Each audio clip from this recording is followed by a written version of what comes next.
શનિવાર તારીખ 20મી ફેબ્રુઆરીના રોજ ખોડિયાર જયંતિ નિમિત્તે ભાવનગરના રાજપરા ખાતે આવેલા મા ખોડિયારના ધામની મુલાકાત G24 ન્યૂઝની ટીમે લીધી હતી। ત્યારે ભાવિ ભક્તોએ અને મંદિરના મહંત સુનિલ બાપુએ G24 ન્યૂઝ સાથે વાત કરી હતી। 20મી ફેબ્રુઆરીને શનિવારના રોજ ખોડિયાર માતાની જયંતિ નિમિત્તે ભાવનગરના રાજપરા ખાતેના મા ખોડિયાર ધામની મુલાકાત G24 ન્યૂઝ ચેનલની ટીમે લીધી હતી।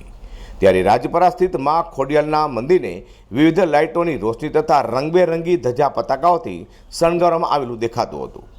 ફૂલોથી રંગોળી તથા મા ખોડિયારનું નામ પણ લખવામાં આવેલું દેખાતું હતું। માના મંદિરમાં માઈ ભક્તો દર્શન કરવા માટે ઉમટી પડ્યા હતા અને મા ખોડિયારના દર્શન કરીને ધન્યતા પણ અનુભવતા દેખાતા હતા। G24 ન્યૂઝ ચેનલ જ્યારે મુલાકાત લીધી ત્યારે સુરતથી આવેલા ભક્તોએ જણાવ્યું હતું કે આજના દિવસે દર વર્ષે અમે અહીંયા દર્શન માટે આવીએ છીએ। સાથે મંદિરના મુખ્ય મહંત સુનિલ બાપુએ પણ વિગતવાર માહિતી G24 ન્યૂઝ ચેનલ આપી હતી। નામ ગીતાબેન પ્રવીણભાઈ પટેલ છે। અમે દર વર્ષે અહીં આવીએ છીએ, ખૂબ ઘણો આનંદ થાય છે। અહીંયા અમે અમારા ભાઈઓ સાથે સર્કલ સાથે આવ્યા છીએ, અમે સમૂહો સાથે બહુ ખુશ આનંદ થાય છે। અહીંયા આવીને અમે ઘણો માતાજીના આશીર્વાદ લઈએ છીએ। તમે કયા શહેરથી અહીંયા આવ્યા છો? અમે સુરત શહેરથી। આજે તમે એકલા જ આવ્યા કે સહપરિવાર આવ્યા? અમે સહપરિવાર સાથે ભાઈઓ સાથે આજે ખોડિયાર માતાની જે સાલગીરીમાં તમે ઉત્સવ લઈ રહ્યા છો, ઘણો આનંદ તમારા પરિવાર સાથે કોણ કોણ છે? અમારા ભાઈ છે, ભાભી છે, બેન છે, કાકા કાકી સમૂહ પરિવાર તમે છે। દર વર્ષે અહીંયા આવો છો? દર વર્ષે ભાઈઓ સાથે માતાજીના દર્શન કરીને પાવન થઈ જાય। બસ પાવન થઈ જાય, આશીર્વાદ થઈ ચલો ખોડિયાર માતા કી જય।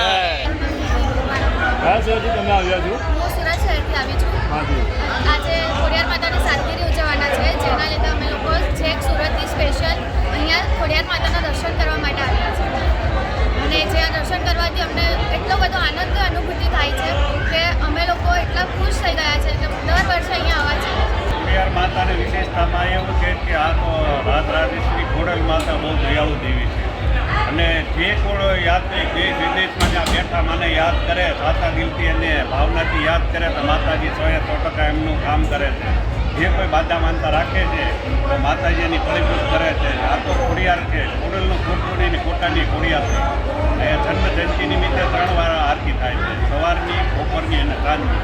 અહીંયા નવરાત્રિમાં ચૈત્રી નવરાત્રિ પણ થાય છે, આ તો નવરાત્રિ થાય છે અને દર રવિવારે એટલું માણસ થાય છે, દર પૂનમે એટલું થાય છે। પબ્લિક આ જબરું થાય છે અને માતાજીની કૃપાએ માતાજી બધા વિશ્વાસ રાખે એટલે કોઈ પણ માણસ હોય, નાનો હોય મોટો, માતાજી એની ઈચ્છા પૂરી કરે છે અને માતાજી સૌનું સારું કરે છે। ખોડિયાર માતાની જય। માં એ કે માતાજીની જન્મ જયંતિ તો બહુ સરસ ઉજવાય છે અને માતાજીના આઠમ અને નોરતા ચૈત્ર મહિના મા સુદ આઠમ ને નોરતા અને શનિવાર અને માતાજીનો ખૂબ ઉત્સાહ પબ્લિકને આવે છે અને માણસો દૂર દૂરથી માના દર્શન કરવા આવે છે અને મા જગદંબા ખોડિયાર બધાની મનોકામના પૂર્ણ કરે છે। અને મહાસુદ આઠમમાં માતાજીના પ્રસાદ લાપસીનો વધારે મહત્ત્વ છે। ગમે ત્યાં તમે જુઓ તો માતાજીનો થાળ લાપસી પ્રસાદ વેચાય છે। સંધ્યાકાળની આરતીનો આજનો માહોલ કેવો રહે? આજે આજનો માહોલ બહુ ખૂબ રહેશે। આજની સંધ્યા આરતીનો સવારે એટલે તે વર્ષમાં 3 વાર આરતી થાય છે માતાજી। આરતીમાં વિશેષતા શું હોય છે? વિશેષતા એ હોય છે કે માતાજી પાસે જે ભક્તો આવે છે એ મનોકામના પૂર્ણ કરવા આવે છે, એટલે આરતી જે કરીને જાય છે તો એની માં મનોકામના પૂર્ણ કરે છે। આમ દર વર્ષે G24 ન્યૂઝ ચેનલ ખોડિયાર જયંતિ નિમિત્તે ભાવનગરના રાજપરા મંદિરની મુલાકાત લે છે અને દર્શન કરીને ધન્યતા પણ અનુભવે છે।